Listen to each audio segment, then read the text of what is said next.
Good afternoon. Good afternoon. Baba Priya says we have work to do. That's why we're here. That's why we, New Alkebulan Education Center, is here, because we have work to do. We are one of, and I hesitate to say the only because I haven't done my research as well as I should, but as far as I know, we are the only state certified African-centered school, private school, brick and mortar, in Dade, Broward, Palm Beach County, possibly the state of Florida, because we recognize we have work to do, and hopefully we will not be the last. Our children are here, they're learning not only who they are, but who they can be. We are an African-centered school. We are a project-based school. Everything we do is centered around them building something. Our motto is creating creators. That is what we're here to do, to create creators. So if you get a chance, you can take a look around the school at the pictures, also in the back at the boats. This semester, our project was called Rock the Boat, and they made boats. And we took them out to the river, and they got in the open water in their boats. So in doing that, they learned about how we traverse the planet first. They learned about how we survive and strive through the Ma'afa, which was our getting here on boats. They learned how we then, through Pan-Africanism, use those same boats to get back home, to trade with our fellow Africans around the globe throughout the diaspora. So they learn something, a lot, they build something, and then they put it into practical use. That is what we're here for, because if we're going to build builders and create creators, they have to start doing it now.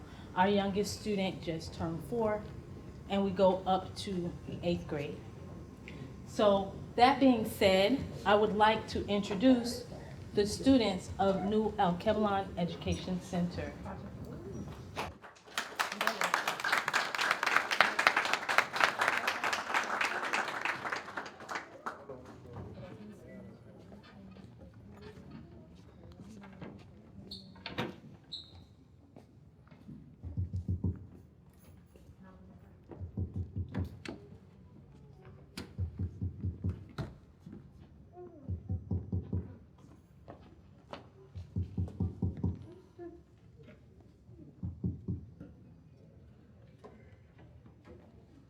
We are going to get started. Their presentation is called Off to the Races. Okay, everybody ready? Yes. A race is a competition. Your race is also what team you're on. Racism is when you cheat to win. Mental is when you forget who you are and begin to think you are on the other team. Progress is passing the baton to moving people forward, having them moving where you came from.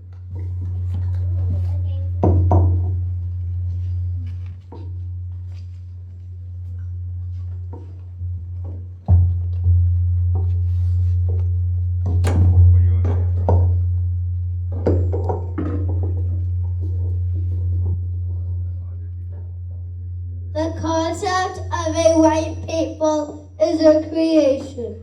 The same is true of black people, of yellow people, of brown people, and of a red people. The hierarchy of race that now plagues the whole world is an artificial European invention. Professor Ashley Montague has referred to it as man's great myth. While the hierarchy of race and the concepts around it are artificial, the effects of its creation are real.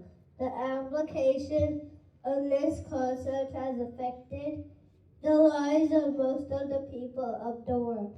The European has said or inferred that they were the only people in the world who created anything that uses to be called culture, but this has never been true. Civilization and cultural advancements began in Africa. There are 5 geographical regions in Africa? I was saying that. North Africa. South Africa, East Africa, West Africa. Central Africa. In North Africa, there were boat builders, map makers, traders, and navigators. In South Africa, there were great military leaders, warriors, musicians, tailors. in East Africa there were architects, scientists, engineers, and surgeons. In West Africa, there are astronomers, mathematicians, artists, and iron workers. In Central Africa, there were agriculturalists, herbalists, healers, and jewelers. Africans were winning. The continent of Africa had the greatest resources. People came to Kemet, Kush, Mali, and Ghana from around the world to learn and trade.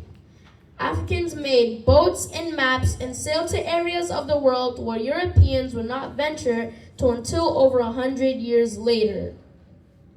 Africans across the continent built pyramids, libraries, temples, and structures that are still marveled at today.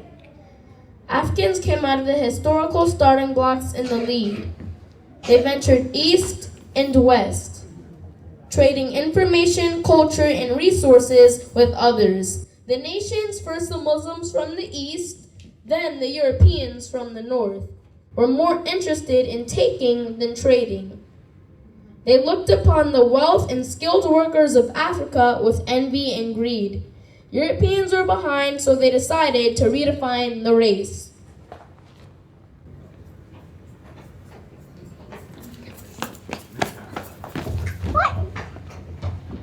Yo, son, get up.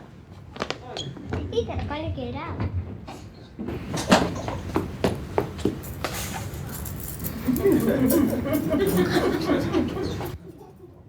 People, it's not funny.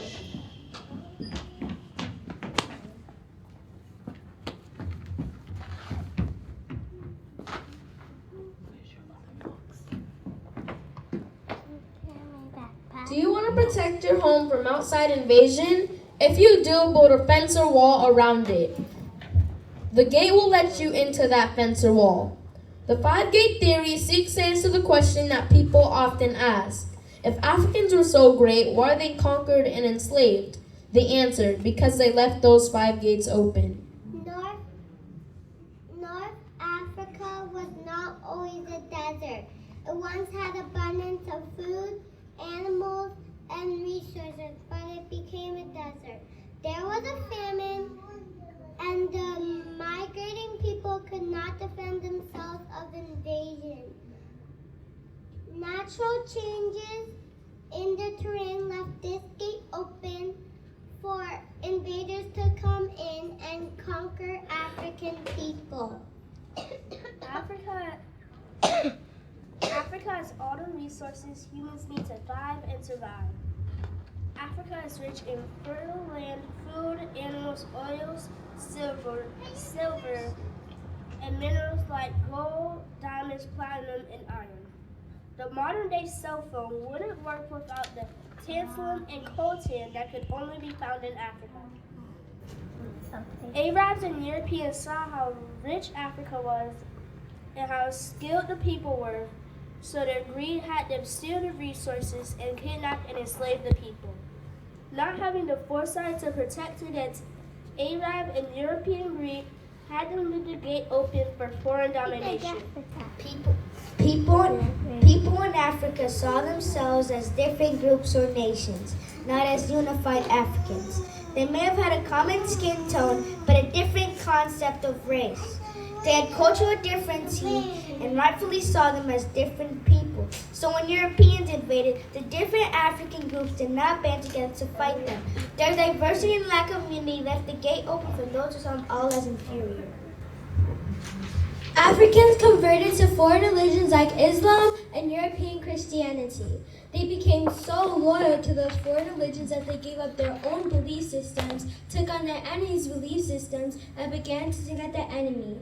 In his novel, Things Fall Apart, Chinua Achebe said, when European missionaries came into Africa, they had the Bible and we had the land. They said, let us pray. We closed our eyes. When we opened them, we had the Bible and they had the land. Adopting European religion and their image of God left the gate open for them to take our minds as well as our land. The worst mistake the Africans made was assuming that others had the same mindset and nature as them. As much as we strive for equality, not all people's nature is the same. Africans live by social systems based on balance, truth, order, justice, and reciprocity. Although Arabs and Europeans did not have the same moral rules as the Africans still welcomed them in, gave them second chances, and even learned to love them. Xenophilia is the love for foreigners, but these foreigners were the enemy. This left the gate open for the Ma'afa.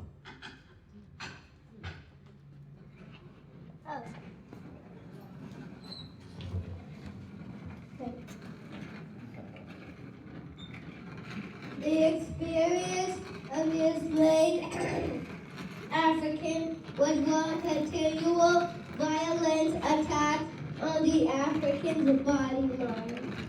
Enslaved men, women, and children were traumatized throughout their lives.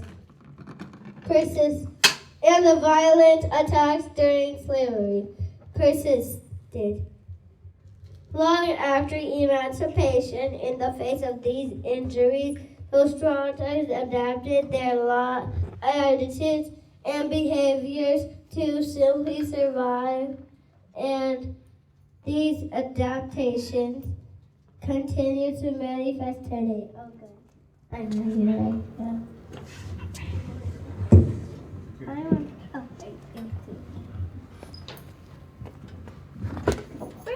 We live in North America.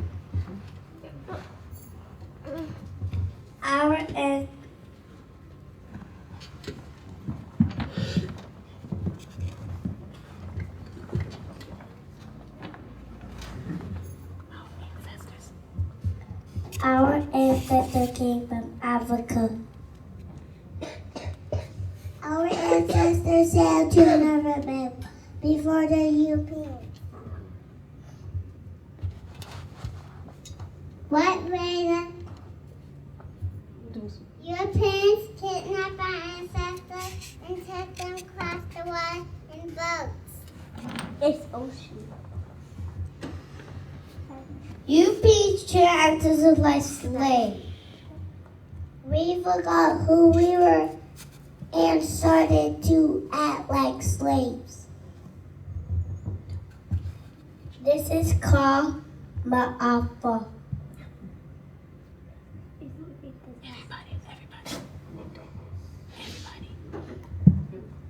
What does Ma'afa mean? The Great Disaster. It is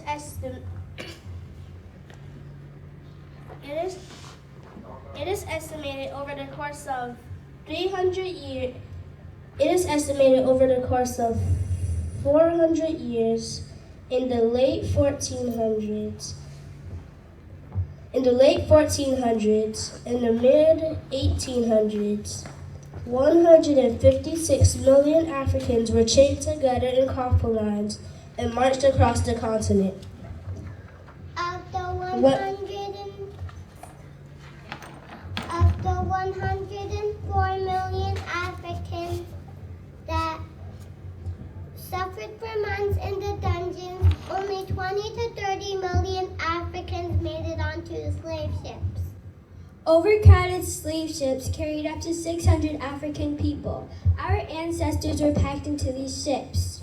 Each person had a space of 16 inches wide to lie in and couldn't stand up, turn over, or sit up. Our ancestors suffered unimaginable abuse, torture, starvation, and disease for up to 3 months as they crossed the Atlantic Ocean. Of the 156 million that started, only 12.5 million made it to their rest stops in the Caribbean, North America, and South America. Many were killed on ship and thrown overboard. Some chose to jump rather than be enslaved. There's sharks in the water. Yes, there were sharks in the water, and the sharks saw the discarded bodies as food.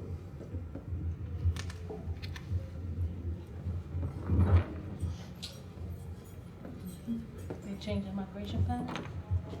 Do they change their migration pattern? So many bodies went into the water during a 300-year plus kidnapping spree. That storks began to associate slave ships, feeding, and change their migration pattern to follow the boats.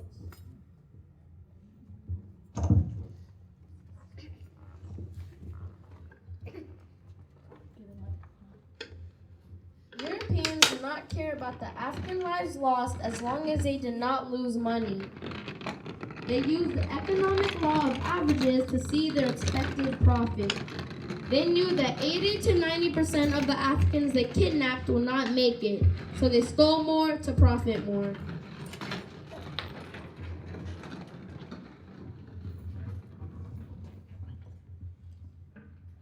African slavery. No. Look at the word. What's that? Africans. No, stop.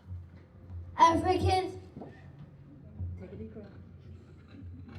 Look at the paper. Look at the paper. Do not speak until I tell you to, okay? Okay. Look at the paper. A-M. E-R. What's the word? C-A-N. C-A-N. Kid. Put it together. American. Let's start. Come. American slavery was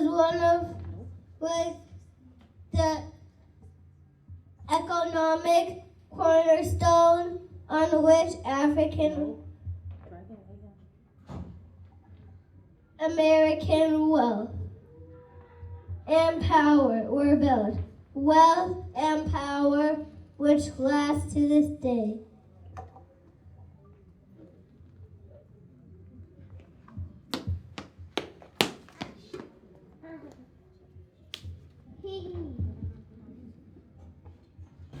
Education is said to be the great equalizer, but most of America's famous colleges were founded by slave traders. An endowment is a pool of money that colleges use over and over again. Harvard, Yale, Penn, Columbia, Brown, and Dartmouth all started with money by selling our ancestors. The clothing industry gets criticized for using modern-day slave labor, but slavery is how many companies in the fashion industry started. Brooks Brothers is now a clothing store where you can buy expensive suits, but it started off selling cheap clothing that our ancestors were forced to wear. Tiffany's is one of the world's largest jewelers, but it started to make money from enslaved Africans picking cotton. Today we spend our money buying European name brands, not knowing that they started off by using our branded ancestors. Insurance has always been a pathway to generational wealth. You get an insurance policy when you're alive so you can leave tax-free money to your family when you die. The first insurance policies were based on the lives of our ancestors, but the families didn't get the money. The Europeans that claimed ownership are the ones that got the money. New York Life, AIG, and Aetna are the largest insurance companies in the country that started off by collecting insurance policies from the lives of our ancestors. In the time of slavery, insurance companies paid whites when Africans died, and banks capitalized off of their lives. Colonizers got loans from banks to buy ships and also to buy Africans as slaves. Banks such as Bank of America, Chase, and Wells Fargo counted enslaved people as assets and used them as collateral when given these loans. We spend our time trying to convince whites that Black lives matter. But the truth is that they have always known that Africans were valuable, which is why the banks have used our ancestors as money.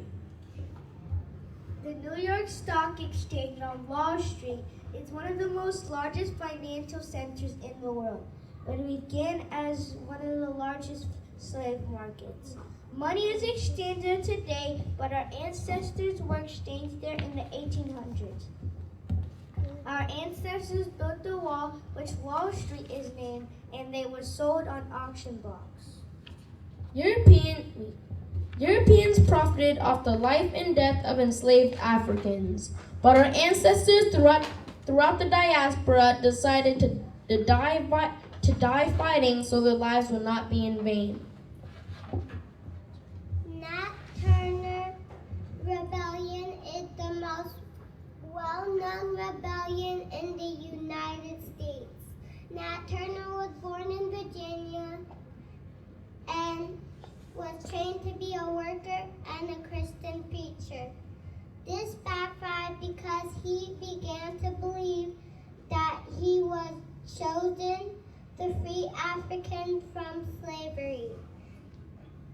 His revolt was in 1831 and he took the eclipse in 1831 as a sign from God to start the rebellion. Nat Turner and 75 other Africans killed 50 white people and he was hung. Laws were passed that Africans could not be educated or travel without a pass or a white person present. Africans resisted enslavement at every point in the Ma'afa. The Igbo people are a group of Africans from Nigeria. They were kidnapped and taken to Georgia in 1803. They fought against their captors and drowned them. They knew that they would never make it back to their homeland and would rather die than be enslaved. Together in chains, they walked in the water and drowned themselves. In Glenn County, Georgia, the Igbo landing site, there is a legend that the Africans flew back home. Turn it on. Just go ahead. Talk loud. Maroons pops up wherever there are enslaved Africans. Maroons are a group of people who ran from enslavement by making a community in the mountains, swamps, marshes, or jungles. Queen Nanny was an African warrior in Jamaica who ran from enslavement. She made a community, went back, and freed 1,000 slaves and took them back to her community. The British tried to attack the Windward Maroons, but they defeated the British. The Africans in St. Croix also resisted enslavement. In St. Croix, slavery was supposed to be legally over in 1859, but over 20 years later, the people were still being treated like slaves, so they decided to rebel. They killed the white colonizers, burnt down their homes, and burnt over 900 acres of sugarcane farmland that they were forced to work on. This fire-burn rebellion was led by 3 women, 3 queens: Queen Mary, Queen Axeline, and Queen Matilda. Africans have rebelled and resisted enslavement all over the world, but only one revolt resulted with independence. The Haitian Revolution is the only successful revolution, and the slaves won their independence and became the rulers of the nation. Not only is the Haitian Revolution the only successful revolt, but also hope to end slavery in the Dominican Republic, Mexico, Bolivia, Venezuela, Ethiopia, and yes, even the United States. In the race of life, Europeans unfairly put themselves in first place. They created a color hierarchy and convinced the world it was science. If you're white, you're all right.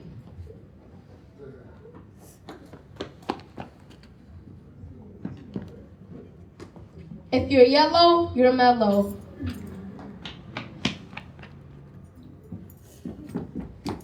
If you're red, you may be able to get ahead.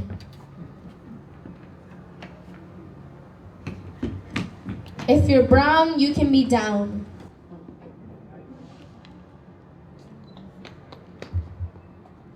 And if you're black, get back.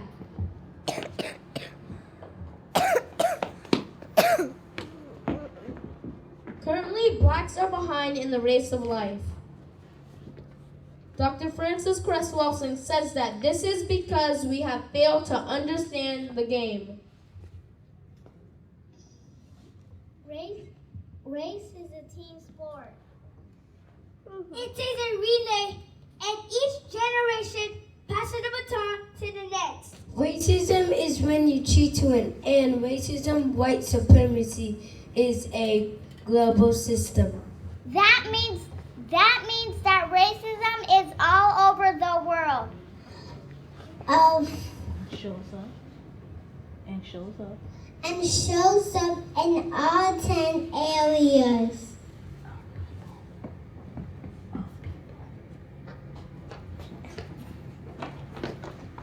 Of people activity.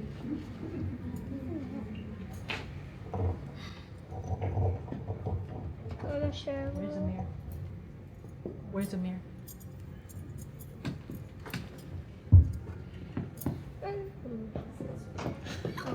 There it is. Hello, Lamia. Economics. Education, entertainment, labor, Law, Politics, religion, gender, war, healthcare.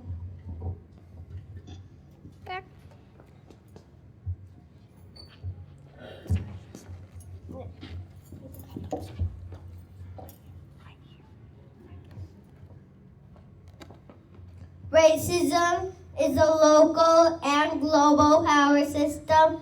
The ultimate purpose of this system is to prevent the white genetic annihilation on Earth, a planet in which the overwhelming majority of people are classified as non-white, black, brown, red, yellow.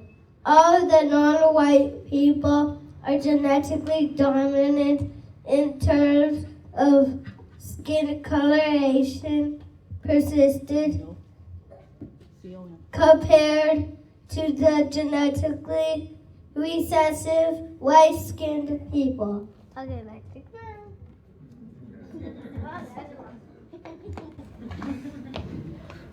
Oh, that's a rock.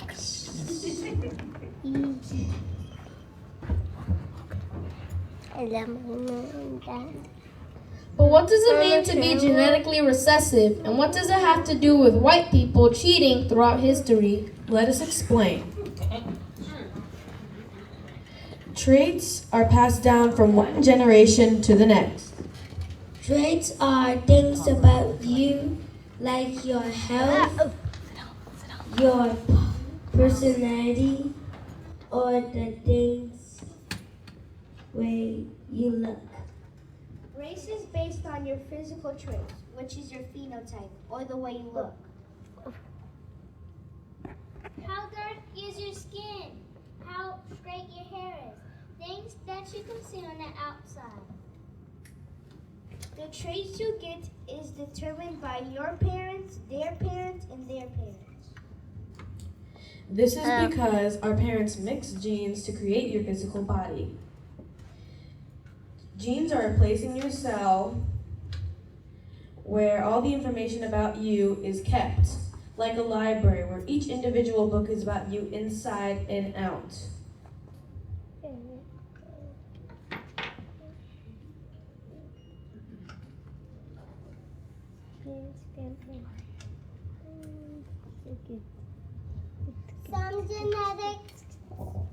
Some genes are dominant, some genes are recessive. Dominant means stronger. So even if one of your parents give you a recessive gene, dominant will show up.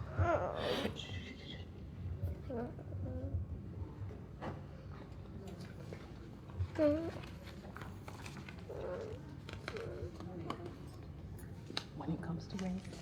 When it comes to race,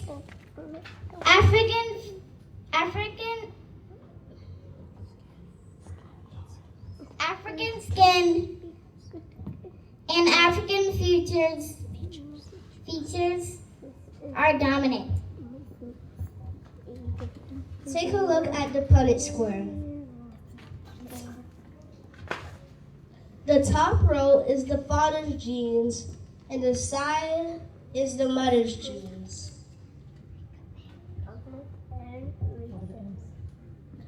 We use M's to represent melanin. Capital M is more dominant African features, and lowercase m is more recessive white skin. So what color is that father? The father is black, What color is the mother? and the mother is white.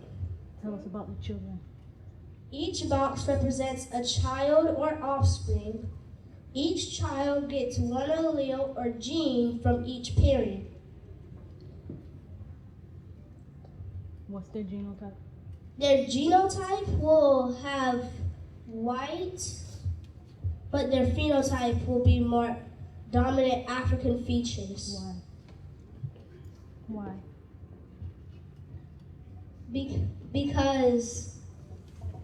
Because African features are more dominant. And if those children have children with a black person, then their children will have even more black features. And if those children have children with a black person, then What happens? then the white physical traits will disappear. Rafa?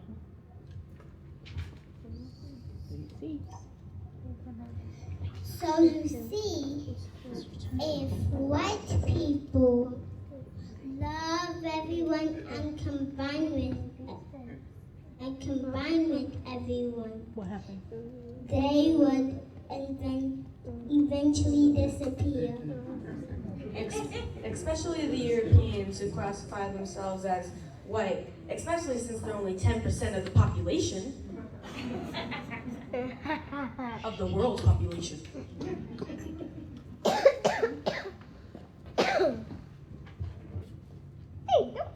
Oh, I see. That's why Dr. Francis Cress Welsing says that they have to cheat and set up systems to support white supremacy.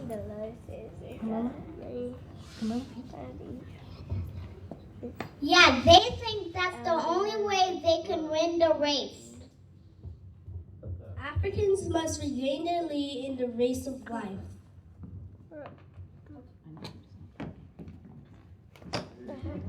And make strides in all 10 areas of people activity. Africans Blacks who want to remember who they are. Blacks who want to get back into their right mind. Blacks who want to build. Blacks who want to change the game. Black people, Africans who want to win. Come on in!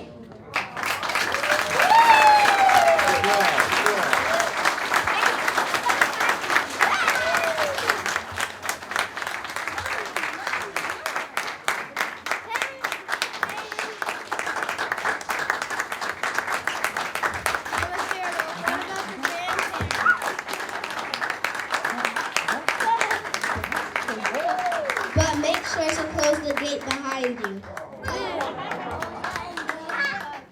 Moja and Billy Tattoo. That was my thing. Thank you. Thank you, brothers and sisters. We appreciate your coming out today. And let's give the children another round of applause for their presentation. They did a wonderful job today, and we hope to do a decent job ourselves. It's been a year since we've been out lecturing, so we're kind of rusty. So we're going to try to summon up the information the best we can. To give you some background on what you're going to see today, this presentation started as part of the lecture series, and I was doing an African fashion production at the time. And so my husband, AshRa Kwesi, suggested that I turn it into a slide presentation. And it's called The Cultural Destruction of African Fashion. Now, fashion is a way of communicating, indicating cultural groups, social status, age, religion, economic status, and even power. And our African fashions have done just that, but they've also carried with them restrictions and reservations. Everybody was not allowed to wear everything. In fact, certain items of headwear, footwear, and jewelry were reserved by age, gender, symbolic and sacred activities. And you know, we even kept that practice intact in our own communities up until just a few years ago, because you could tell exactly where somebody was coming from simply by the clothes they wore. For example, if you saw a brother or sister in black leather jacket, black beret, black leather glove, you knew right away that that person was in the Black Panther Party, right? Good evening, Baba, Mama Kwesi. We'd like to thank you for coming down to South Florida here March 20th, 2021 for our lectures. Just want to thank you too for coming down. It was a beautiful experience. The lectures, both lectures were great. Kind of want to start off with a quick interview. I'll start off with you, MeriRa Kwesi. I just really want to ask a couple of questions, beginner questions. What kind of got you into this Kemetic history, this studying of Kemet, Africa? What was kind of the grounding or foundation? Well, my family was very much involved in knowing our history. And so all throughout my time growing up, it was always African American history. But as I grew older, then the interest became more in African history. And one day I went to a lecture that a group called The Third Eye was putting on in Dallas, Texas. This was in 1989. And they had you to select from a list of lecturers, and you would go into their room for the event. So I saw the name, and it said AshRa Kwesi would be speaking on the African origin of civilization. So I said, well, that sounds interesting. I told my mother, and she's like, yeah, let's go into that one. And so when we went and we actually saw the visuals, that made all the difference in the world. And that's how we met AshRa. And but we knew about him. We didn't meet him in person because it was just packed and the audience went wild. And so then we said, one day we're going to Egypt with him. So a few years later, we knew about Dr. Ben's trip, and a friend of ours who had been on Dr. Ben's trip said, if you're going to go to Egypt, you got to go with Dr. Ben. So we said, okay, well, the whole family's going on that trip. And so that's what we did, and that's how we met AshRa. And that's how we began to learn about Kemet. So you say 1989, you went to a lecture.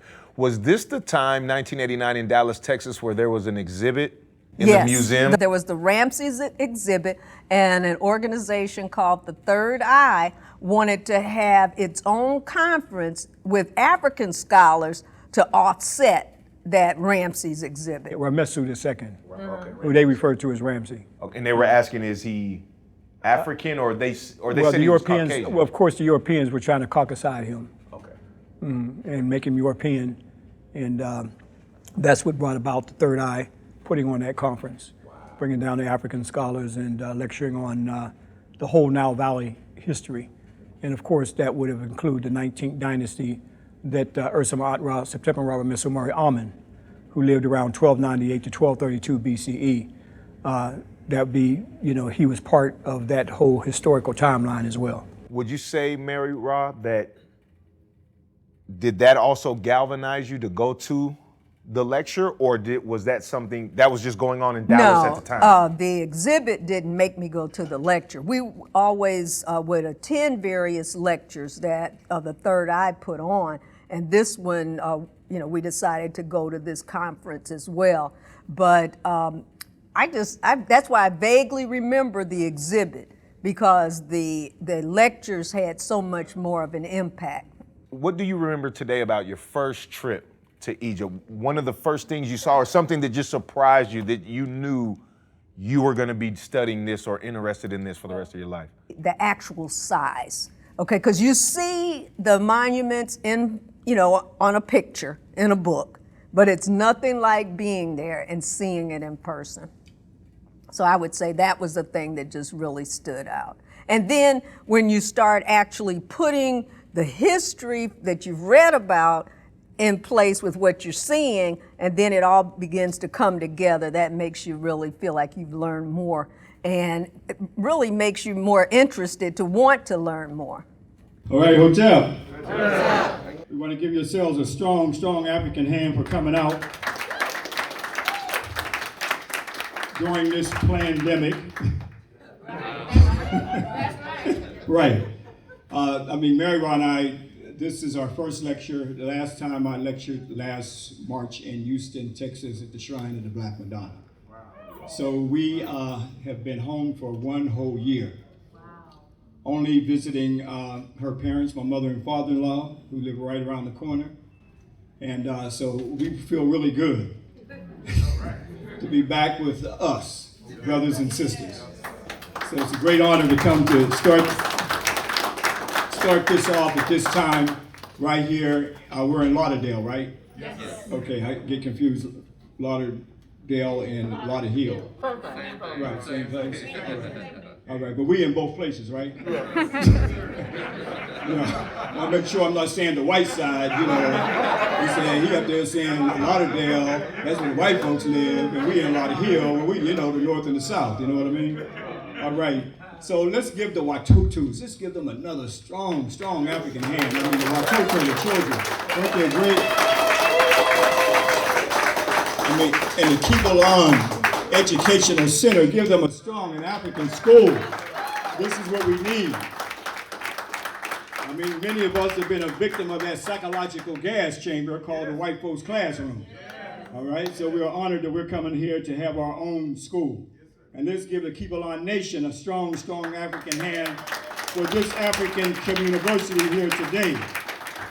And all those who are involved, Brother Boss, Brother Patrick, and all those, they picked, we were at the airport, and this big limo Mercedes was pulling up. We said, wow, look at that, must be somebody important getting ready to come, I was wondering who this is, who they coming to pick up here, and it rolled right in front of us. And all these brothers jumped out. I didn't know what was happening. Then I saw Brother Collins. I said, oh, it's y'all. Oh, y'all coming to get us.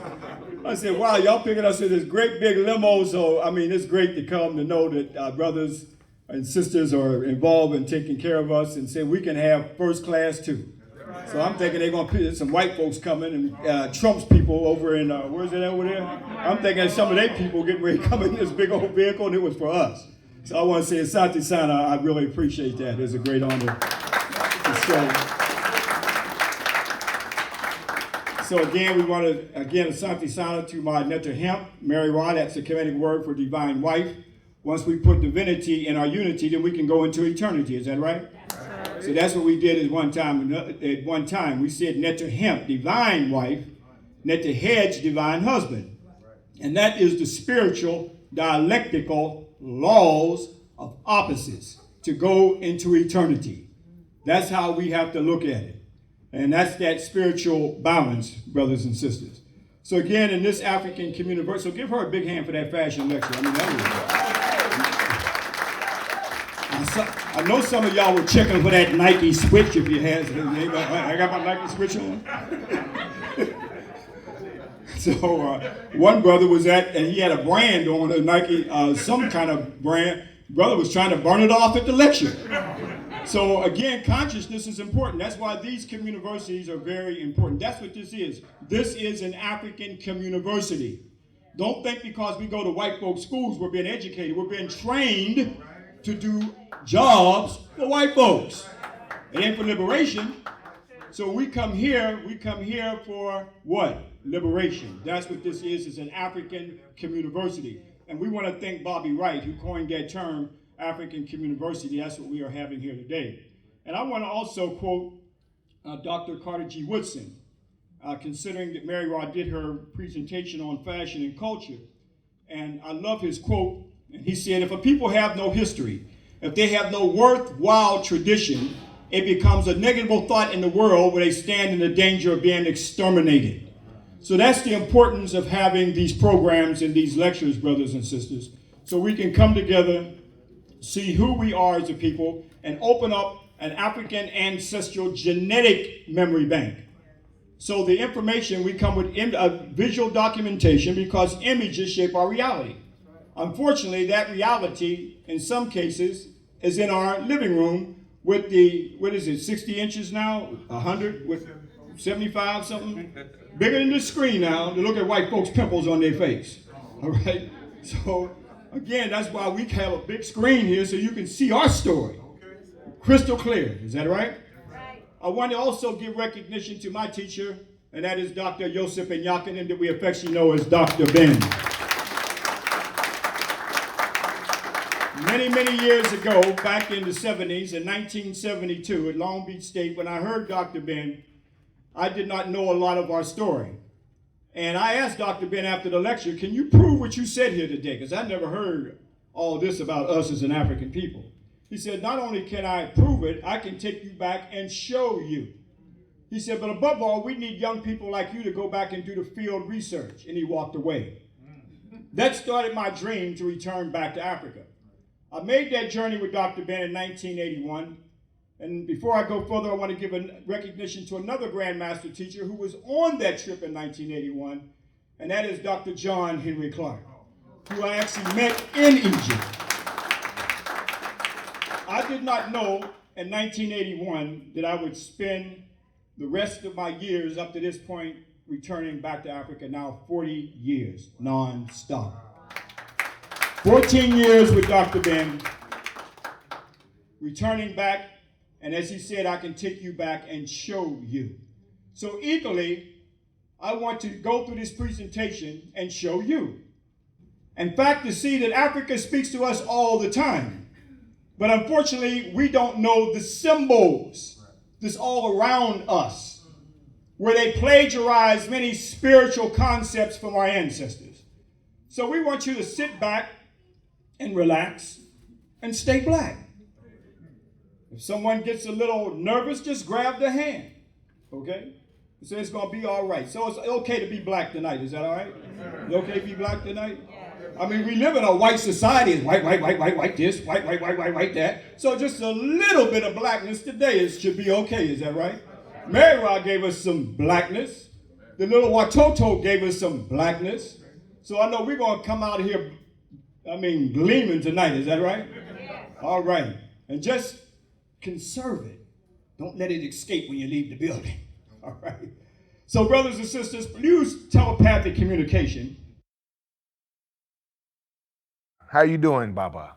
Hey, brother, that was a great lecture that MeriRa did, and myself, and a great audience. And like I said, 1 year, first lecture in 1 year, so, you know, it seemed like it was just coming out. It flowed out, Baba, and we feel honored that you two chose us to do your first lecture after a pandemic, after not being able to come out. We want to say Santi Sana for you inviting us. So we really appreciate that.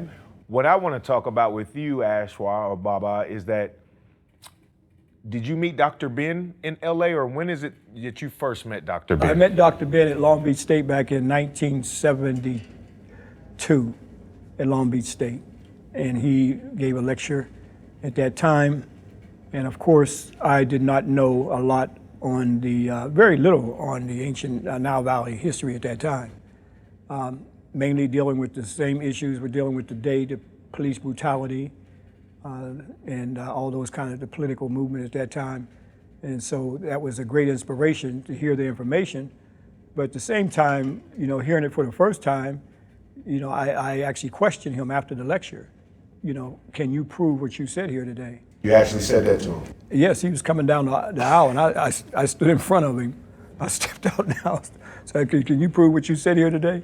Were you studying this information before Dr. Ben? No, I was not studying the information at that time. At that time, I was not studying Kemet on that level. It was after I met Dr. Ben and I got Black Man of the Nile. In fact, it was that Black Man of the Nile was given to me. And I said, yeah, this was the man that was lecturing on African Kemetic history. So that's what drew me through the book, because his name was on there. And then I recalled, this is the man that gave that lecture. So of course I started going into his book, and equally was just as impressed by the book as I was with his lecture that day. And at the same time, recalling when he told me, I can take you back to Africa and show you, when I asked him, can you prove this? And above all, he said, we need young people like you to go back and do the field research. So that was a dream in the back of my mind that I said, well, one day I'd like to return back to Africa. You see, as time went on and more I got into the study of ancient Kemet, the more and more I wanted to be there. The books just, even though I studied, the books just wasn't, making it solid. I wanted to see it. Making that trip in 1981, that was a major impact. That was your first trip? First time. So, kind of like I asked Mama Kwesi, what did you see on that first trip in 1981, or what are a couple of things that you saw that just floored you? Well, I can't say a couple of things. It was a whole lot of things I saw. It was the monuments, the temples, and of course, even to this day, my spirit is drawn to Ra Haru Amakit.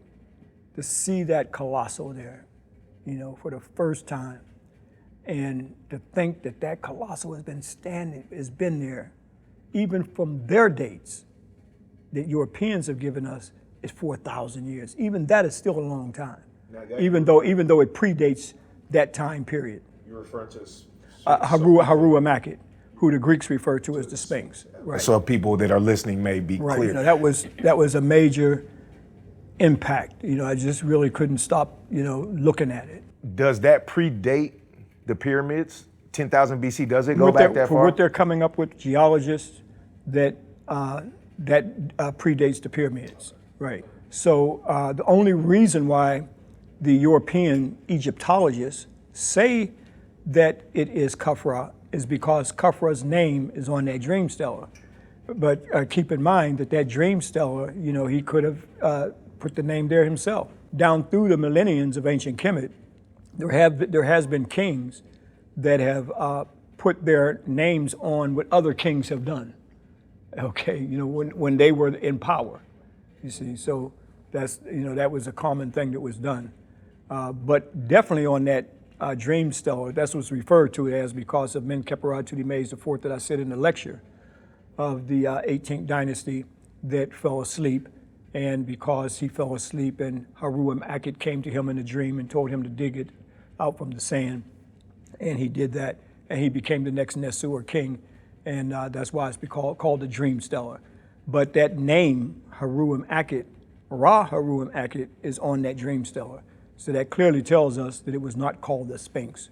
That's a Greek term. It's named after the European Greek, the griffin that I showed at the end of the presentation. With the griffin over the Alpha Phi Alpha fraternity, Black Greek letter fraternity.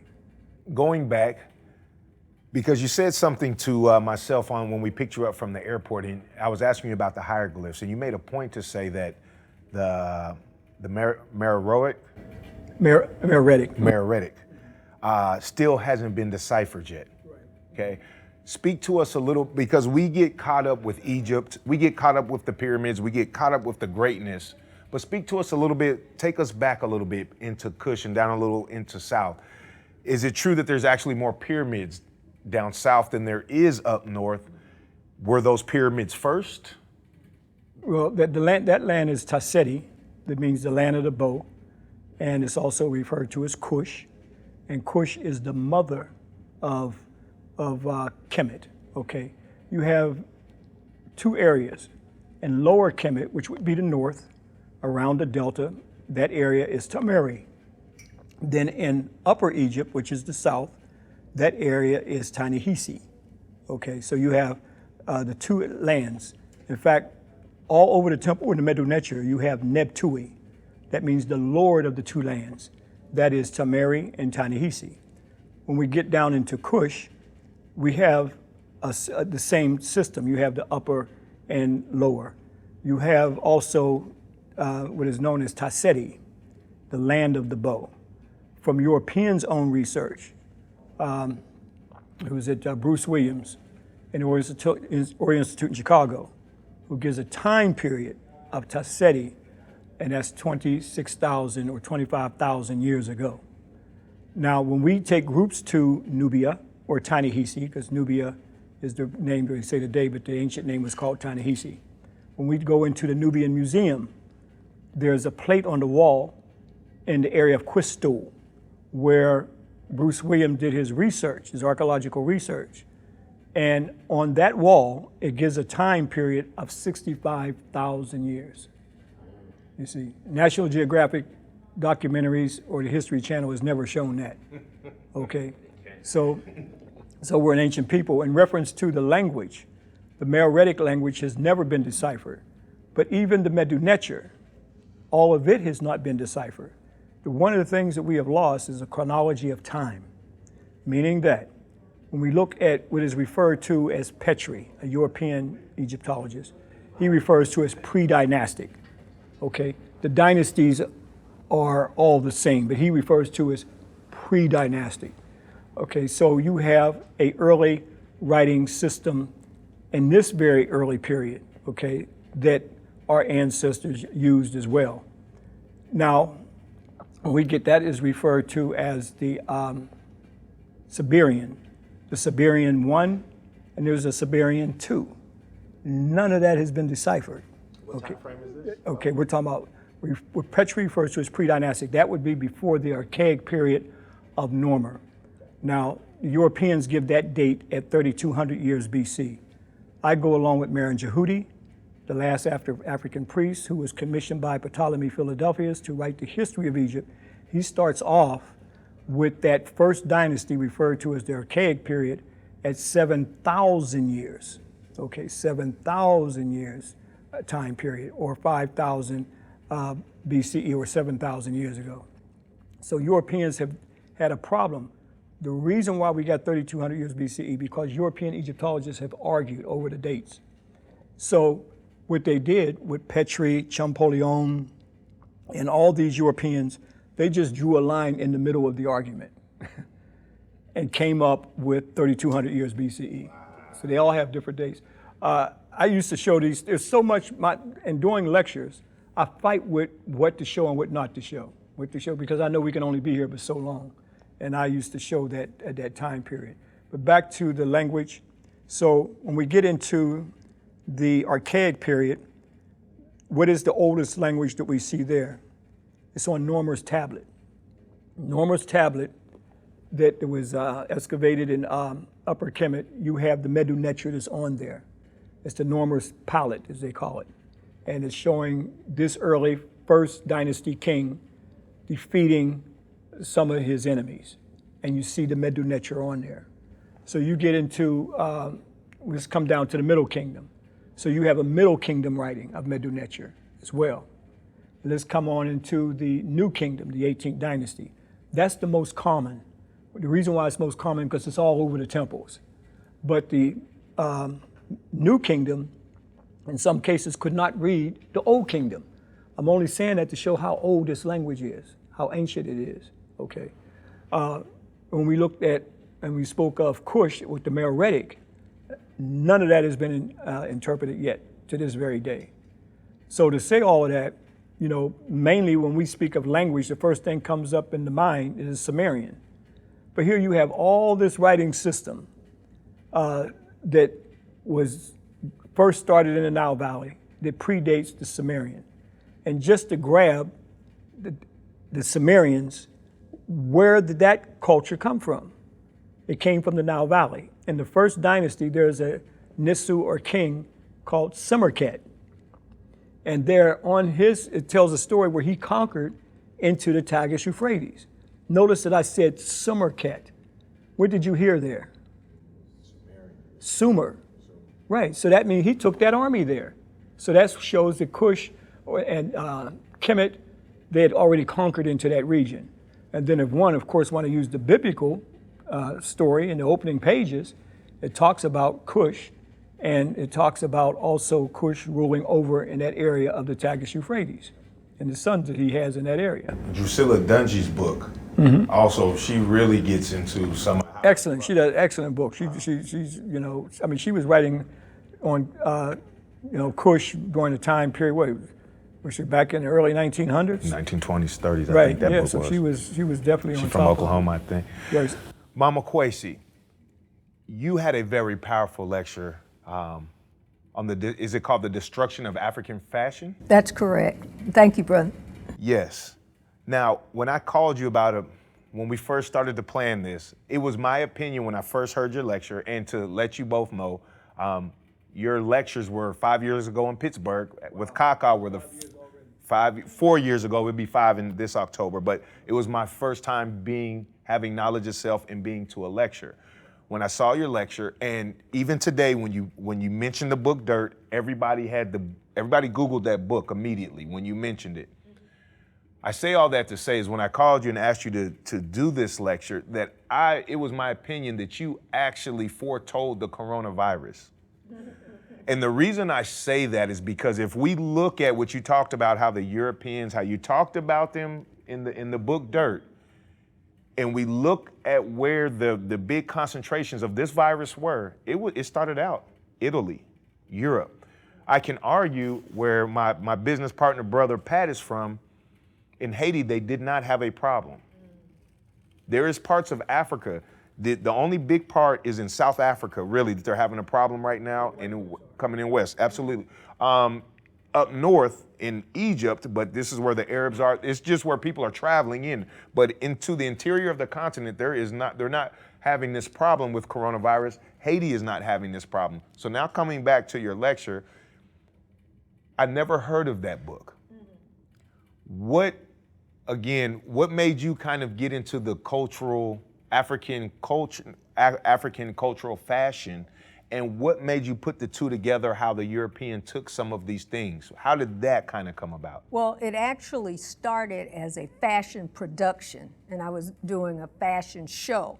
And so as I would do the fashion show, I would give historical information on the garments, where they were from, the country that they came from. So AshRa suggested that I put it into a slide presentation. And so when I started working on the slide presentation, somehow it came, well, I started looking at the ways that the Europeans were copying everything. And so I just started taking it in chronology. And the more I took it in chronology, and I said, let me find out the origin of some of these European fashions, that's when I came across the book Dirt. And I began to see that many of the European fashions are from that environment that they lived in. Yet we're told to glorify and deify European fashions. And when most of them came from a dirty, flea-ridden, vermin, lice-ridden environment. Well, yeah, when you spoke of the fur coat. That's a big one. People's faces back here. I was in the back when you spoke of the fur coat, and I'm gonna imagine a couple people probably had them in their closets. Yeah, right? That's something people aspire to. Absolutely. And they put down a heavy chunk of change to get those fur coats. But when you look at the origin of items like the fur coat, you find that in Europe, that there were a lot of fleas, lice, and vermin. And so the people had to figure out a way to get those varmints off their body. And so they would hold a piece of fur, and that they noticed that the lice and the fleas would jump onto the fur, and then they said, oh, well, this will be a good piece of clothing. And then they used it like the fur stole, and they had the whole fur coat, but it was to keep the fleas off the body. Can you talk about how it took the Moors to separate the European from their chickens and cows, if I'm correct? You talked about how they kind of lived together with their livestock. It was in the book also. And more just about how they were civilized in that time. Basically, when the Moors came into Spain, as Dr. George James tells us in A Stolen Legacy, the Moors were carrying the culture of the ancient Kemetic people. And so they introduced the silk industry, the cotton industry to Europe. And it even had to take a brother to come in there and show the people about how to match up their clothes and even to use personal hygiene. And his name was Zuriab. And he taught them about public baths, taking baths, using perfume and deodorant, and even ways to match up the colors with their clothing. And even today, they still wear a type of headpiece that came by way of the Moors, and that was because in 1030, all of Europe was besieged by flies, and they had to figure out a way to keep the flies off the body. So they used this hat that was called a brillo, and in fact, they're still wearing it in France to this day. If Dr. Ben was sitting right next to you today, what would you say to Dr. Ben after what you have been through, what you have seen, and where we were at today? Well, I would say to Dr. Ben, I'm continuing the work. As Dr. Ben and Dr. Clark have said on many occasions, take what you do best and do it for our people. So I would say I'm continuing the work. I remember the first time that Dr. Ben and Dr. Clark were in the audience. The first ASCAC conference was in 1985 in Los Angeles. And I was asked to lecture at that conference. And Dr. Ben and Dr. Clark are sitting right in the front. This is my first time with them in the front to lecture. I can't even start to tell you how nervous to see them in the audience, Dr. Ben and Dr. Clark. At that time, I had been traveling with Dr. Ben. I think it was about 3 years at that point. So he really didn't know exactly, what I was actually doing with this information, or was I pursuing it. So that was his first time actually seeing me lecture on ancient Kemet. So of course, you wanted to make sure you had everything right. The nerves that I had, it was like, wow. And I did the lecture. It was a standing ovation, and Dr. Ben asked, was I returning back to Kemet? I said, I didn't know because of the financial situation. He said, look, don't worry about it. I'd like for you to be there. So that started our relationship. Say that again? He said, I told him I had the financial problems. And he said, don't worry about it. If you can come, don't worry about it. So in other words, yeah, I want you there. That's what started our relationship. That's what started me assisting him on the tours. And he saw my love for, I like to say Murray. That's the Kemetic word, that love thing, I don't want to get into that, but he saw my Murray for the temples and the monuments. And so I lectured in the field. He would make sure that there were specific things that he wanted me to point out, because he would lecture in the hotel. So the group would be familiar with things that I pointed out for him to lecture on when he came back to the hotel. So he lectured in the hotel, I lectured in the field. So that started our relationship with the tours.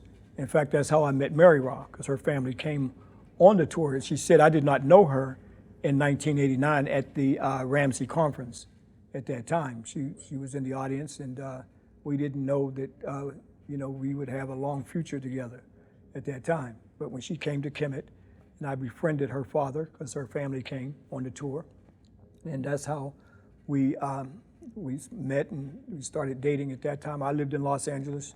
She lived in Dallas. And so that's love. Yeah, so we were going back and forth. At that time, I didn't feel I could stay in Dallas. It's a different world. But so she decided to come to LA.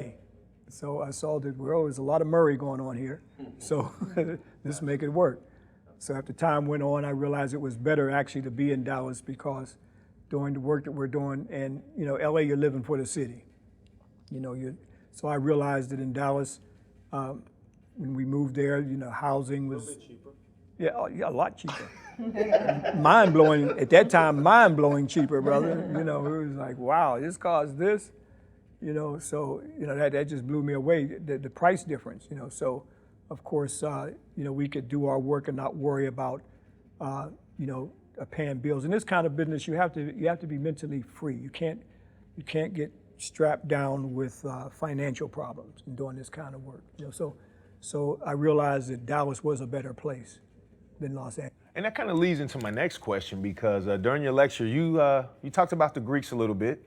There's a brother that came up to me after and he wanted to speak to you again about it, and I'm glad you gave him the name.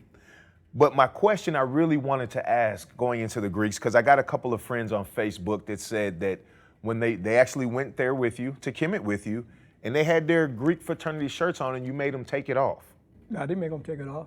Well, he said, the brother said that you said you can't wear your Greek fraternity shirts here.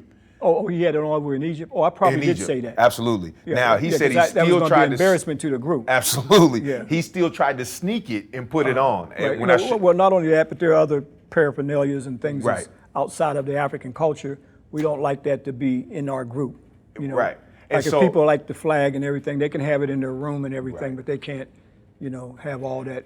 And that goes into my question, Baba, is that I don't know if it was Carter G. Woodson, I'm not sure who said it took them 30 years to unlearn everything they learned in Harvard.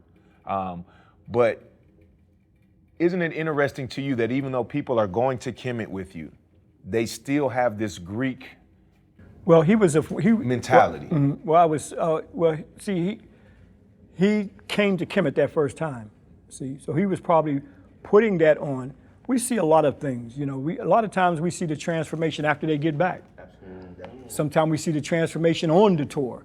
So it depends on where one's level of consciousness is at, okay, when they come over. So in this particular case, the young man who had the Greek things on, he probably didn't think nothing of it. You know, he probably, I don't know, maybe his Alpha Phi Alpha wearing the, so he got the, you know, Haruim Akit that they call the Spanx on there. So that's how he's relating to it. So he's probably seen there's nothing wrong with that, you see. Until now, it was probably the early part of the trip. I would say, I don't recall the moment, but I'm sure it happened because I know I would have done that, okay? Because, you know, we're dealing with, generally our tours are over 100 people. You know, that's why we have to do 2 tours because it's very popular. You know, it's transforming other people. That's what it's all about. That's our mission. That's our purpose. But in any case, so probably in the early part of the tour, I probably said that to him.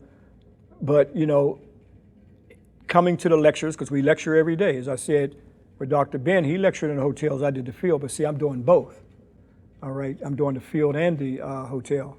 So hopefully towards the end of the tour, I'm sure he got something out of why I told him don't wear that. Oh no, not only did the brother get why, that you told him that, he took it off and he understood. Oh yeah, at that point he understood? Absolutely, okay, he great. understood the difference. Right. What I was trying to get to in my question was that when you're Greek, just like I told you, I was a Mason. But was he ever a Greek? Yeah, absolutely. He was Alpha. So when did this whole genetic makeup would happen?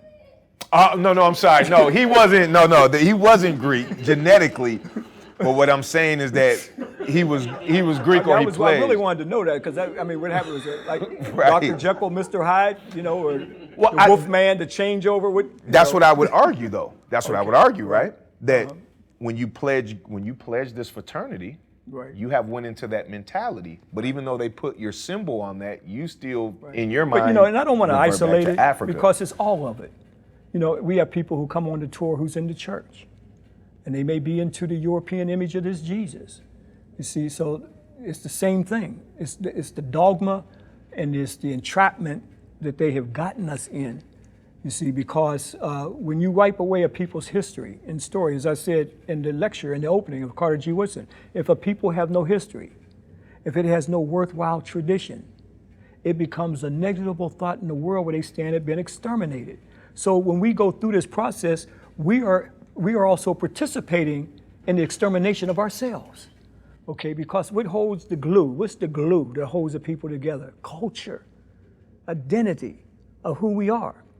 So if you are into white idolatry, worshiping white images, practicing a culture that's totally outside of yourself when you're oblivious to your own self, you are participating in that annihilation of yourself, you see. So this is why, you know, we look at the Kemet tours as more than that. We look at it as for, first of all, you're going back to the Teneter land. This is the original Teneter land, the original Holy Land. Also, it's for a transformation. Look at the process that we went through, the Europeans took us through to force slavery on us after kidnapping us. The Emancipation Proclamation, the signing of a paper and you're free? We were not free. Mentally, we were not free. Everything 400 years of what they had done to us. So they realized that we were still slaves because that final emancipation is mental. As Edward Wilmot Blyden said, that mental slavery is worse than physical slavery. So this is where we are now. We're going through the final stages. Now, how long those stages will take, then being that we're bombarded every day through media, social media, and all of it, you know, how much of it is our culture, you see? Whereas when you have other cultures and other people, everybody comes here, but they come here with their culture intact. You know, there's nobody hollers about nationalism with Chinese when they say Chinatown, okay? You don't go to Chinatown expect to see Italian restaurants and Italian cuisine, okay? You expect exactly what they said, Chinatown, Chinese people, all their culture, whereas, you know, like in Dallas, Texas, there's a restaurant and people come in there and like one brother said, he was offended because of all the African artifacts and things in the restaurant. Why you gotta have all this black stuff in here? Because that process of making a slave was through what? You must make the slave hate him and herself, you see, and hate the culture where they came from. Those are some of the dynamics that's played in that. So that tour is about, it's the same thing. It's about the transformation. It's about, you know, our purpose is to transform brothers and sisters when they're over there. Not just, you know, running through this, a whole transformation process. And I think the transformation process also, Baba, is going back to the Greeks, is also when you explain the timeline. And Asa Hilliard really helped me understand, the Master Keys really helped me understand what timelines were about. And so that's kind of because I don't know if you remember, but the question I asked you in Pittsburgh was from George G.M. James, Stolen Legacy. And I asked you, I said, I don't know if you remember, but I said, did the Greeks get kicked out of Kemet, or did the priests not let them learn in the beginning? In the book Stolen Legacy, it says the Greeks were trying to come into Kemet to learn, and the priests kicked them out. Well, they said they had strange ways. That's exactly what you said in the video. And they still have strange ways. Okay, you know, they didn't understand how the whole homosexuality of the Greeks. See, that they're men with men and women with women and all this kind of stuff, you know. I mean, it's in their art. It's in the stuff that they have, not to mention all the other stuff that was kind of crazy. But they eventually start coming in, though, when you deal with Pythagoras. He was there for 22 years to study. You look at Plato, Archimedes. But these are the various Greeks that we are taught to deify in the Western academia. So by having these European names, these Greek names, this is what we feel is where civilization started at. That was the point. So you get into white idolatry. So when you go back to our brother, excuse me, who was identifying with the Greeks, so it's more than, it's all of that. You see, it's everything that they've been taught, all the greatness that they see is coming through Greek culture. You know, Thales, okay? The diagram of the laws of opposites, that didn't start with the Greeks. Okay, Socrates, know thyself. That didn't start with Socrates. That's the Burdett on over all the temples of knowing thyself. So after going through that whole thorough indoctrination, and keep in mind, you're totally oblivious to anything about Kemet. That's not even there. All the Greek gods that they have, okay, are corruptions of the Neterus of ancient Kemet. So they don't have no idea of that. So when you get in all that type of glory, and this is what you've been taught to worship for a long time. So it's not easy to break that. No, you're right, because we're taught. We have to go through Western civilization in school. Right. We have to go through U.S. history. So what I'm getting to is that more I'm getting to what you do to people when you take them on a trip, because we're indoctrinated with Western civilization, Greek. I mean, you said it in the slideshow, everything starts in Greece or everything starts there. But what I get to is that something that you told me, that the solar calendar I think comes in at like 4632 BC, somewhere in there. There's a stellar calendar before that. Okay, right. And we go back to, because going back to Black Men of the Nile, Dr. Ben talks about Swaziland, they were mining 40,000 BC. So, I mean, you know, and just to think about mining at this time, 40,000 BC, we go to the Ashango bone, Lubombo bone. So we start to go back into these bones that they were trying to deal with prime numbers. One of the bones had 28 notches, which could have been the lunar or a woman marking her time. Africa's always been an agricultural people, so you had to know time right. to really plant the seeds. And so we're talking the Ashango bone, 20,000, 30,000 BC, Swaziland, 40,000 BC. You just said that the timeline goes back to 65,000 BC. That particular timeline in Nubia, so maybe even older than that, right. in the Nubia Museum. Yeah. And so I start to argue then, Baba, is when the experience, meaning that I can't wait to go with you, to when we go there, and like you said, you see how big the magnitude of these stones, as you said, Mama Kwesi, you see the pyramids. We see that on the History Channel, they talk about that the pyramids were made by UFOs, they were made by aliens. I mean, they take away the greatness. But you take them to the Step Pyramid, and one thing I always argue with people when they talk about aliens and pyramids is that I say, you know what? In Kemet, you can always see a progression. You can start at a mastaba. You can go to the Step Pyramid. You can, after the Step Pyramid, see, says Sneferu changing Sneferu, it, right? Changing that so format. Sneferu, he has the pyramid where it collapsed. He has the bent pyramid, and then he has the red pyramid, the first true pyramid, right? This is all before the pyramids of Giza. But then I talk about, Baba, is that even after the pyramids of Giza, you have the Valley of the Kings, where they reverse engineered this technology and dug into a mountain that has and just to grab time here, that's 1,000 years after the pyramids. Oh, 1,000 years. 1,000 years after the pyramids. So when you look at King Tutankhamun, that we call King Tut, he looked at the Step Pyramid and the pyramids of Giza just like we do today. So he's looking at, oh, wow, this is what my ancestors did. Just to give you an idea of time. The Valley of the Kings comes in because invasions are coming in. You can't build on that level when invasions are coming in. During the time when the pyramids are Mers, I properly try to use the Kemetic words. Mer, the pyramid is a Greek word. It means pyro, house of fire, pyromania. The Kemetic word is Merkunti, okay. House of the Great Light, house of M-E-R, Kunti, K-H-L-U-T-I, house of the Great Light. So here you have invasions are slowly starting to come in now. So when you go into the Middle Kingdom of Amenemhet that we were showing in the lecture, and Sneferu, and when we go out to Dajar with our groups, and we say, look out to the distance, and people say, wow, those look like volcanoes or something. I said, no, those were true equilateral plane pyramids, but they were not built on the same level. The quality of the stones were not solid because invasions are coming in. So they could not build on that level. So they was more like a quick job done. So when they get down to the Valley of the Kings, they're no longer building pyramids anymore. But what do? They still have a pyramid. So what do? They use Matnechet, they use Mother Nature. So the Valley of the Kings is one big Qurna mountain pyramid. So they built 63, I think it's up to 63 now. They find them one all the time. Right now it's up to 63 tombs, or patetas as they're referred to as, under this one natural pyramid, a mountain underneath. And those are just as mind-blowing as the pyramids. It's like you're walking inside of a subway, like Seti One's, it's 300 feet down into the earth.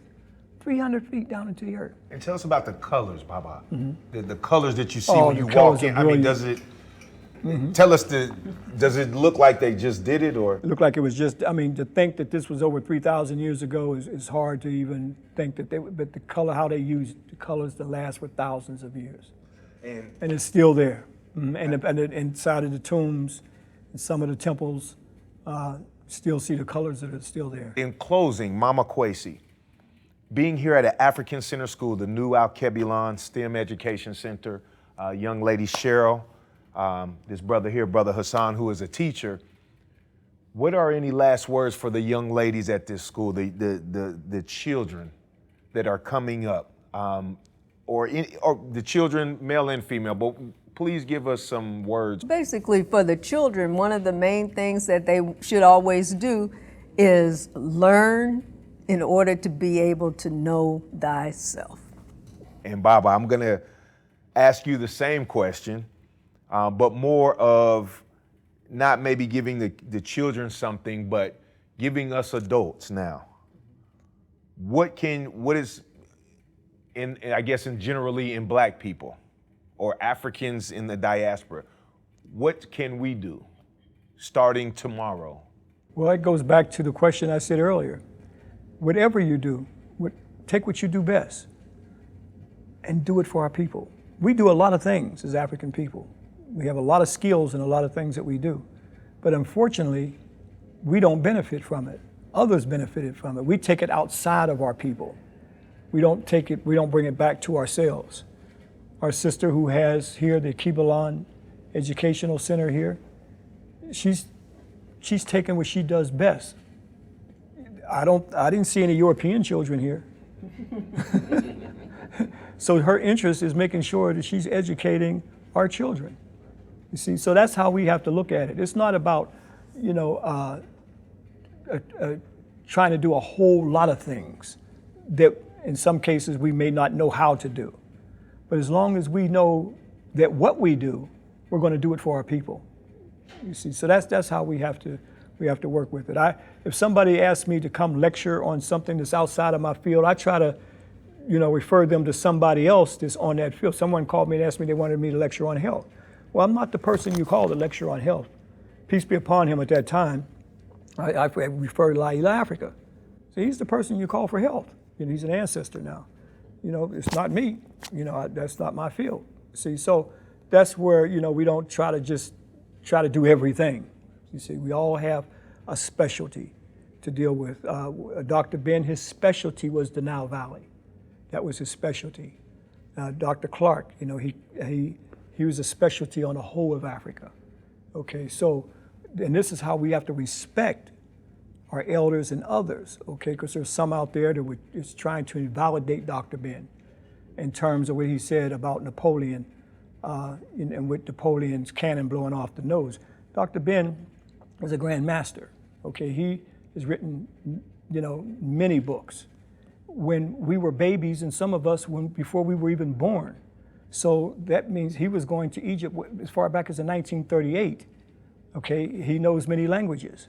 So when we respect the Grand Master, okay, especially when he's giving information that we can validate it, whereas you got some who are coming up, African scholars who are coming up, who are now trying to parrot and white supremacist Egyptologists, who are now trying to make the narrative, okay, that Napoleon didn't do this. And then other African scholars are now trying to vindicate him, Napoleon that is. That's why when the documentaries that you saw in my lectures, those documentaries were from the early 80s. But see, white folks stopped showing that because they want to keep a white narrative. And it's sad to hear some scholars who are out there who are now parroting some of these white supremacist Egyptologists like Maspero, who I showed in the lecture, who's the one to put that plate on the second floor. He's Negroid, but not actually a Negro. Okay, he's the one also that in the front of the Cairo Museum, they have the history of Kemet, starting with Norma, the Middle Kingdom, and coming down to the New Kingdom, and he's talking about the Greeks, Alexander, the Persians. Kush is not even up there. So I can't understand for the world, how would they try to invalidate an African scholars? So I have to say that, are they psychological gatekeepers, okay, for this white supremacist Egyptologists who are now, as I showed George Wilhelm Friedrich Hegel, who said that Egypt was part of the European world. Keep in mind, white supremacy does not stop, okay? They try to put some nice icing on it, okay, to make it look okay to you, okay, to make it look inviting to you, but it's the same old game all the time. And this is what we have to watch out for. And that's the reason why I was so adamant in the lecture. I'm not going to call any names, okay? But if they hear this lecture, they know who I'm talking about, all right? Carl Nelson has had these people on his show, and they equally on his show, a national syndicated show, have invalidated Dr. Ben and vindicated this Napoleon, okay? Especially when I have documentation. I showed Time newspaper. These are whites saying this. These are white documentaries, okay? So if you don't have definitive information, one should never invalidate an African scholar, especially if that's their specialty. If somebody's a specialist in something, and that's what they do, okay, I'm looking at that African scholar. I'm not going to go because of what some Europeans said. I'm looking at our one who's a specialist in this area, okay? And knowing that they put all their spirit and hard work into this, okay? But there's some strange things going on and with some around the warrior scholar. See, there's a difference. We have to make a distinction. A warrior scholar is uncompromising to white supremacy, you see. Whereas there are other African scholars, in some cases, they compromise to what the narrative of today is all about, okay? So white folks, in some cases, can accept them, okay, into their little circles. But at the same time, those same whites are not going to give them platforms of any kind on their program or their lecture circuits and so forth. But they let them come in on our circuit. Henry Louis Gates is one of them. Oh, he's definitely one of them. He's the one. That's the reason why he's got his TV program, because the attack on the African-centered movement in 1990, when he said, "Beware of the new Pharaohs." Who was he talking about? See, first of all, he was letting the Jews know that's a cuddle up to the Jews, okay? European Jews I'm talking about, okay? That beware of the new Pharaohs. So he was referring to Dr. Ben and Dr. Clark at that time. See, when I showed that magazine, that's when the attack came on the African-centered movement, was Cleopatra Black. See? So see how tricky the white folks are? They use Cleopatra. See, because psychologically, most of us know Cleopatra because of Liz Taylor and all those things that MeriRa talked about in her lecture, okay? So we don't know the chronology of the queens, okay, and many of the kings, okay? We don't know about Admos Nefertari that I showed, okay, and some of the others, Hatshepsut. Why didn't they put her dumb on the cover? There was no Cleopatra yet. But they locked us into that narrative right there, see, because they're on the scene at this time. So now the debates become around that when it should, all right, look, her father's Ptolemy. Greeks didn't come in with their wives. They raped the women. That's what the conquerors did, you see. So this is what became Cleopatra, okay? It's Cleopatra the Seventh. Cleopatra the Seventh, okay, 52 BCE, right. Ptolemy the 12th or something was her dad? Yeah, that's her father, Ptolemy the 12th, right, you see. So that magazine is when Henry Louis Gates is in there, in that particular magazine. Mm-hmm. And that's where the attack was on the African-centered movement, even with Dr. Jeffries, who had to wear a bulletproof vest, who was attacked, and many others were. I was attacked too during that time. And at that time, they shut us all down from lecturing to the African students on the university campuses, you see, because they saw the power of that knowledge and the transformation that was taking place at that time. When we look at KRS-One and Public Enemy, they were getting a lot of the information from what we were disseminating out there back in the day, back in the 80s. And notice the difference in the rap, the lyrics and how powerful they were, and the information that they were getting. That was because of that. So that's now what caused that whole thing to change, and how to the depth that we see in the lyrics of some of the rap now. You see, so that's when they realized. I think that the movie Straight Outta Compton, there were key things in that movie that showed how they put one group against the other group, to create the whole killing, to create the lyrics and the music and how to kill another brother. So we're at war 24/7. They know it. They don't. I mean, but we don't know it in many cases. You see, so this is so much. You see, so when we start to look at it from the needle's eye view, and above all, he who circumscribes your circumference determines the aim of your thinking. So we can't find our narrative of our thinking within his circumference. Okay. So we've got to think outside of that circumference, and we got to break the gravitational pull of white supremacy.